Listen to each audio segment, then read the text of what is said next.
48వ division 108వ బూత్లోని క్వార్టర్స్లో నివాసముంటున్న శేఖర్ ఇంట్లో అగ్ని ప్రమాదం సంభవించింది.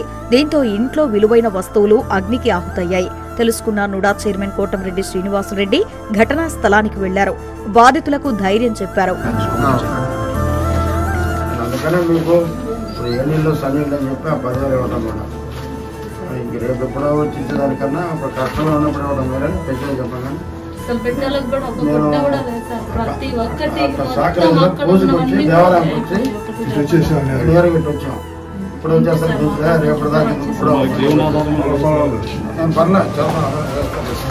తక్షణ సాయం కింద సొంత నిధులతో 10,000 ఆర్థిక సాయం చేశారు.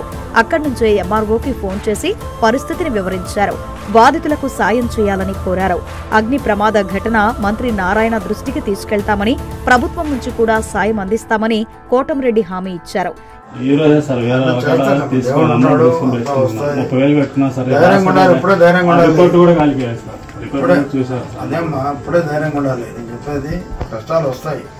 అందరూ వస్తారు కదా, రేపటి నారాయణ గారికి కూడా చెప్తారు. నేను కూడా నారాయణ గారికి చెప్పాను. మా మధ్య విజయవాడ పంపించారు స్టూడియో అని.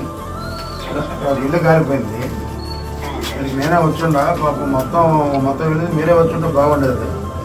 ఇక్కడ వ్యక్తిగతంగా నేనే వచ్చి చూశాను. పాపం చాలా ఘోరంగా ఉంది. గుడ్లన్నీ కాలిపోయినాయి. ఇక్కడ తక్షణ సాయం కింద నేనే నా సొంతతో 10,000 ప్రస్తుతానికి ఇచ్చాను. అందరూ పార్టీలో కూడా నారాయణ గారితో కూడా మంత్రి గారితో కూడా మాట్లాడతాను చెప్పాను. ఇప్పుడు మీరు ప్రభుత్వం కింద ఏం చేయాలో చాలా అర్జెంటుగా చేయండి. లేటుగా చేసిన దానిలో ఉపయోగం లేదు. మీ ప్రభుత్వం తరఫున ఎంఆర్ఓ గారు ఏ అవకాశం ఉన్నా చాలా తొందరగా చేసి నేను ఆర్డీఓ గారికి కూడా చెప్తాను, కలెక్టర్ గారికి కూడా చెప్తాను.